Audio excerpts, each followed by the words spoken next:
네, 여러분 안녕하세요. 반갑습니다. 해외 발령을 받고 당황스러워하는 그런 직장인과 배우자들이 참 많습니다. 심지어 인터넷에 멘붕에 빠졌다 이런 표현까지 등장할 정도니까 말이죠. 주재원으로 나가게 되면 업무 환경이 급변하게 됩니다. 거기에다가 동반하는 가족의 생활 환경은 또 완전히 바뀌게 되죠. 큰 변화가 아닐 수 없습니다. 그렇다 보니까 걱정하지 않는 것이 오히려 이상한 일이 되는 것이죠. 특히 해외 근무가 처음인 분이라면 무엇부터 또 어떻게 준비해야 할지를 몰라서 당황해 할 수밖에 없을 것입니다. 자, 이런 분들을 위해서 해외 발령을 받고 당장 준비해야 할 7가지에 대해서 말씀드리겠습니다. 가장 먼저 해야 할 일은 비자를 신청하는 일입니다. 주재분이 오랫동안 가족과 함께 해외에 체류를 하기 위해서는 해당 국가로부터 합당한 비자를 발급받아야 합니다. 비자의 종류는 주재원의 신분과 그리고 또 주재국의 법 제도에 따라서 약간씩 달라질 수가 있습니다. 그래서 선임자가 어떤 비자를 어떤 과정을 통해서 받았는지를 참고하는 것이 제일 좋습니다. 해외 근무가 처음인 분이라면 비자 받는 일이 좀 생소할 수는 있겠죠. 그렇지만 크게 걱정할 일은 아닙니다. 정해진 절차대로만 진행하면 별 이상 없이 받을 수가 있거든요. 다만 비자 발급을 위해서는 준비할 서류가 꽤 많고 대사관이나 영서관에서 실시하는 비자 인터뷰에도 참여를 해야 합니다. 그런데 나라에 따라서는 이 인터뷰가 몇 달씩 밀려 있는 경우가 있거든요. 부임 날짜에 맞춰서 비자를 받는 것이 그렇게 간단한 일만은 아니라는 것입니다. 그래서 비자 신청을 가장 서둘러야 할 일이라고 말씀드리는 것입니다.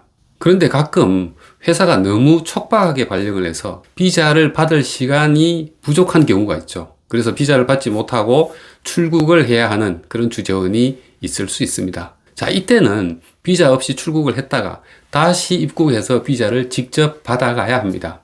비자 하나 받으려고 저 멀리서 다시 와야 하고 또 비용도 만만찮게 들게 되는 것이죠. 하지만 이런 경우는 불가피한 사정으로 발생한 일이기 때문에 대부분의 경우 회사가 비용을 지원을 해주게 됩니다. 자, 정리해볼까요? 비자 발급은 어려운 일은 아니지만 시간에 쫓길 수 있는 일입니다. 자, 그러니 해외 발령을 받았다면 비자부터 신청하시기 바랍니다. 두 번째로 해야 할 일은 자녀의 입학을 준비하는 일입니다. 이건 학부모인 주재원에게 있어서 가장 중요한 일에 속하죠. 출국하기 전에 현지에 있는 학교를 다 물색을 하고 또 현지에 도착해서는 바로 희망하는 학교에 자녀를 입학시킬 수 있도록 준비를 해야 합니다. 자, 그렇다면 학교는 어떻게 알아보는 것이 좋을까요? 우선 현지에 있는 여러분 동료 직원의 경험담을 들어보는 것이 제일 좋습니다. 그런데 만약 그 동료에게 그런 경험과 정보가 없을 수도 있겠죠. 이런 경우에는 비슷한 또래의 자녀를 둔 현지에 있는 다른 회사 주재원을 소개해 달라고 해서 도움을 청해 보는 것도 좋은 방법입니다. 제가 그랬습니다. 프랑스 파리에 두 번째로 나갈 때였는데요. 당시 엘사에 다니던 주재원을 소개받아서 국제 전화를 한 적이 있습니다. 그때 그분이 파리에 있는 국제학교의 종류, 학교별 특징과 평판, 또 입학을 하기 위해서 준비해야 할 것들, 이런 것들을 아주 자세하게 설명을 해주었던 기억이 납니다. 자녀를 둔 학부모의 동병상련이랄까요? 그게 아니라면 곧 같은 도시에서 함께 지낼 주재원으로서의 그 동료의식, 이런 것 때문일 수도 있겠죠. 이유가 무엇이든 아주 친절하게 도와줬던 그분에게 지금도 고맙게 생각을 하고 있습니다. 자, 이렇게 해서 학교가 정해졌다면 다음은 직접 학교를 접촉해야 합니다. 주변의 조언은 조언일 뿐이죠. 학교의 반응을 직접 확인하고 최종 결정을 내려야 하는 것은 바로 주재원 본인입니다. 그렇게 해서 입학 가능 여부가 확인되면 학교 측이 요구한 서류들을 꼼꼼히 챙겨가야 합니다. 그리고 학교 얘기가 나왔으니까 말인데요. 만약 자녀가 해외에서 중고등학교를 다닐 예정이라면 재외국민 특별전형과 관련된 세부 조건들을 아주 확실하게 파악을 하는 것이 아주 중요합니다. 자, 이 문제는 워낙 중요하기 때문에 제가 별도로 한번 자세히 다루도록 하겠습니다. 자, 그런데 자녀가 어려서 학교에 갈 나이가 아니라면 준비할 것이 없을까요? 그렇지는 않습니다. 제가 파리로 첫 근무를 나갈 때였는데요. 파리에 있는 동료로부터 연락을 받았습니다. 당시 3살이었던 제 둘째 아이의 예방주사 접종 확인서를 영문으로 받아오라고 하더라고요. 그래서 평소 다니던 소아과에 가서 사정 이야기를 했죠. 그랬더니 그 선생님이 아주 친절하게 영문으로 확인서를 발급해 줬습니다. 그 후 파리에 가서 보니까 이 서류가 유아원에 갈 때는 물론이고 또 병원에 갈 때도 꼭 필요한 서류라는 것을 알게 되었죠. 자, 물론 이건 나라마다 다를 수가 있으니까 현지 동료에게 확인하고 준비하시는 게 필요하겠죠. 세 번째는 살던 집을 정리하는 일입니다. 물론 이건 집을 정리하고 가족 모두가 함께 해외로 나갈 때 해당하는 이야기입니다. 만약 여러분이 자가 소유주택에 거주하고 있다면 전세나 월세를 놓을 수 있겠죠. 그런데 만약에 전세로 거주하고 있었다면 집주인에게 알리고 새로운 세입자를 들여서 전세금을 되돌려 받아야 할 겁니다. 큰 돈을 주고 받는 일이기 때문에 착오 없이 진행하여야 함은 물론입니다.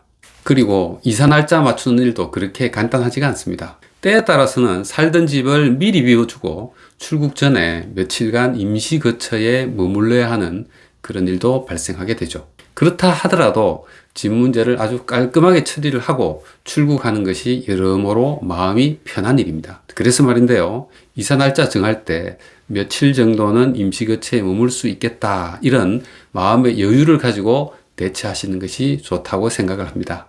참, 이 문제도 앞서 말씀드린 비자 문제와 마찬가지로 결국에는 시간에 쫓길 수 있는 일이기 때문에 발령 받자마자 빨리 서둘러서 조치를 하시기 바랍니다.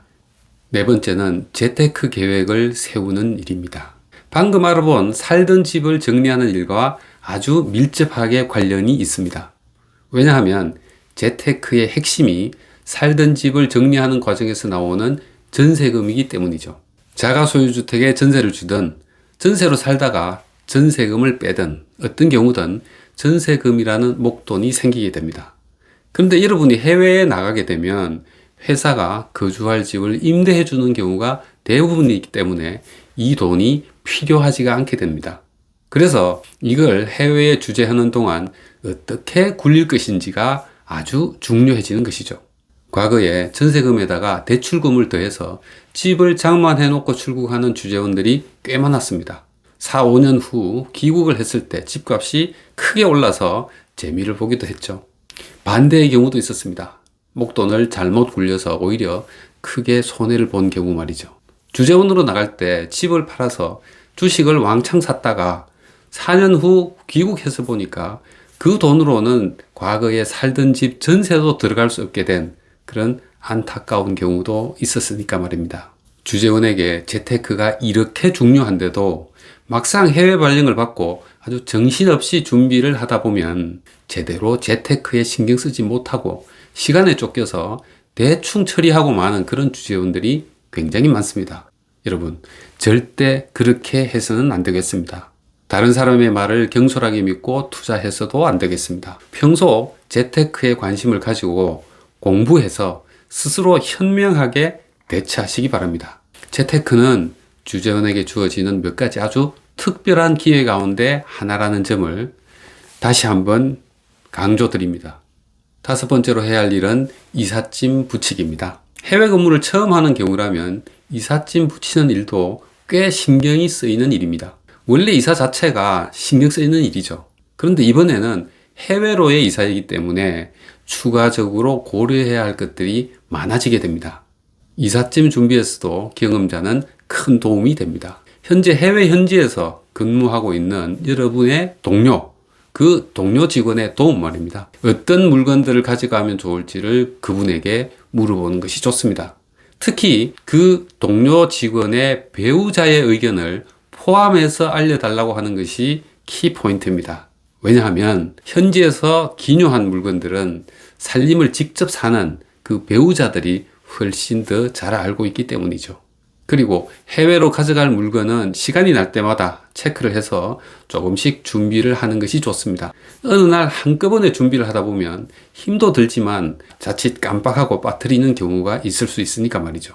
해외 이사와 관련해서도 별도로 다시 한번 다루도록 하겠습니다.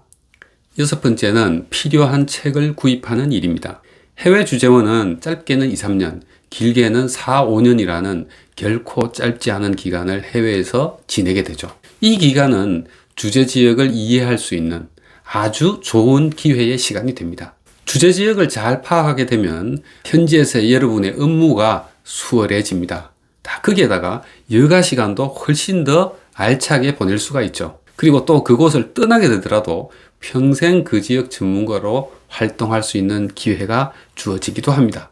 특히나 주재원이나 그 배우자가 현지에서의 경험을 바탕으로 다양한 SNS 활동을 하기를 원한다면 주재지역 공부는 꼭 필요한 일이 될 것입니다. 자, 그렇다면 주재지역 공부는 어떻게 하는 것이 좋을까요? 여러 가지 방법이 있겠지만 우선적으로 해야 할 일은 주재지역과 관련된 책을 구해서 읽어보는 일이라고 생각을 합니다. 책이야말로 짧은 시간에 그 지역의 핵심 이슈들을 파악할 수 있는 가장 좋은 방법이기 때문입니다. 그래서 발령을 받았다면 주재지역과 관련해서 시중에 나와 있는 책을 검색을 하고, 그리고 또 여러분이 관심 있는 분야의 책을 골라서 되도록 많이 구입해서 출국할 것을 권합니다. 처음에는 이거 너무 많이 구입한 게 아닐까라고 생각할지 모르지만 막상 현지에 도착해서 읽다 보면 오히려 부족하다 이런 생각이 들 정도로 어렵지 않게, 그리고 또 유익하게 읽게 될 것입니다. 그래서 요약하자면 책 사는데 돈 아끼지 말자라는 말씀을 드립니다. 이제 마지막 7번째인데요. 앞서 언급한 6가지 준비사항에 조금씩 포함되어 있는 내용이지만 워낙 중요해서 다시 한번 별도로 이렇게 뽑아서 말씀을 드립니다. 바로 경험자 만나기입니다. 해외 주재원 생활은 주재원 본인은 물론이고 동반하는 가족 모두에게 급격한 생활의 변화를 가져오는 일이죠. 그리고 여러분이 예상하지 못하는 그런 어려움이나 위험이 도사리고 있을 수도 있고요. 당연히 체계적으로 준비하는 것이 중요합니다. 그러기 위해서는 이미 경험한 사람들의 이야기를 들어보는 것만큼 중요한 일도 없을 것입니다. 그렇다면 경험자를 어떻게 찾아야 할까요?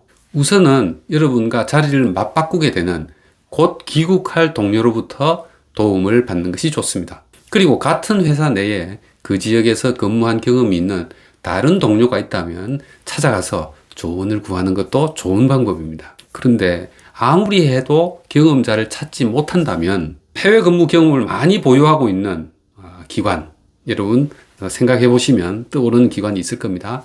그런 기관에 문의를 하거나 아니면 인터넷을 통해서 경험자의 이야기를 들어보는 것도 아주 좋은 방법입니다.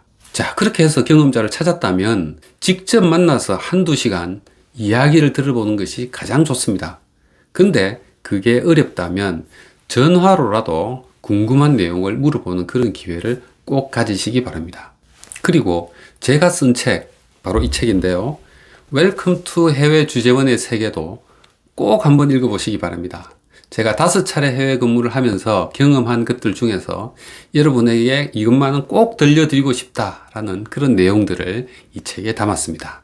주재원은 물론이고 그 가족에게도 충분히 도움이 되리라 생각합니다. 이상으로 해외 발령을 받고 지금 당장 준비를 시작하면 좋을 7가지에 대해서 알아봤습니다. 여러분 어떻게 도움이 되셨습니까?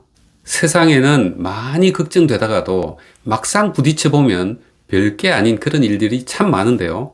주재원 부임 준비도 그 중에 하나입니다. 차근차근 준비하다 보면 결코 걱정할 일이 아니라는 사실을 알게 될 겁니다.